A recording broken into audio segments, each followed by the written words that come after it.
So folks, as I last mentioned in my WandaVision review, which you should find right, one of these, I can never remember, but I did mention that since they brought in Quicksilver from the X-Men universe, not the MCU, again, click on the video if you want to know more about that, that I would be watching and ranking the X-Men series, and I decided to maybe review them a little bit too. Just a quick review, not nearly as long as my other reviews. So let's dive into my thoughts.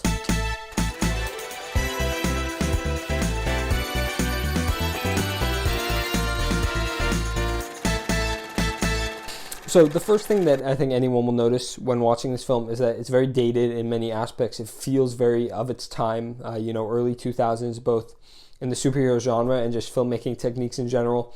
So it's definitely a time capsule sort of film, and there's no mistaking it for something that would be released today. So obviously this isn't unique to the film, but the central conflict of mutants versus humans and evolution is it's a very unique one. It's always relevant, to the time period, which is kind of a sad reflection on our society. But it's a really interesting plot point for good guys, bad guys. And either way, you can sort of relate to both causes, because especially Eric, Magneto, who again, his backstory isn't relevant to this film, but they do utilize it, so I have to give him credit for that, is that he grew up in he was in a concentration camp. So he knows what it's like to be targeted, for something you can't control. And, it's very poignant, and he's very empathetic. He's going about things the wrong way, as all villains do in superhero movies, comic book movies, villains in general. But his backstory is still very empathetic, and you can understand and relate to it at times.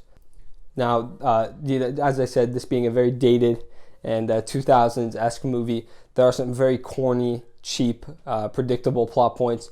When Rogue leaves the academy because a boy told her to. Feels very high school movie-esque sort of, plot point that was just thrown into X-Men. Charles getting easily taken out before the final battle, with something ridiculous. Again, actually that kind of relates to the Rogue leaving thing too, because Mystique does both. But Charles is just instantly paralyzed pretty quickly before the final battle, and not allowed to be used. So just stuff like that is obvious, and a little it's not original, right? It's a same formula, and it just makes it less interesting. This being one of the first comic book films predating the MCU, the modern day MCU, which sort of, it adapts the comic books for sure, and it definitely more movies incorporate the elements of a comic book movie, but they're definitely more grounded in reality, whereas this one is not afraid to embrace its comic book roots in the filmmaking techniques, characters themselves, and like the one of the villain sidekicks is Toad. The guy's name is Toad, and he has a long tongue. You wouldn't see that in an MCU movie today, unless maybe it's a gag joke.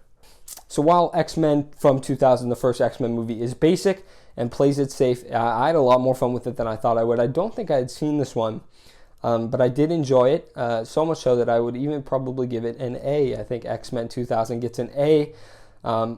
I've done some research, and apparently there are obviously some gems in there, but a lot of them are definitely much, much worse. So if you follow along me ranking the X-Men movies, you might see my opinion start to sour of them. But for now, X-Men's an A for being fun, basic, solid, but good all around. And you can't go wrong with Wolverine, right? All right, anyways, that's my review of X-Men. Catch me soon for my review of X2, the sequel, and then all the future ones.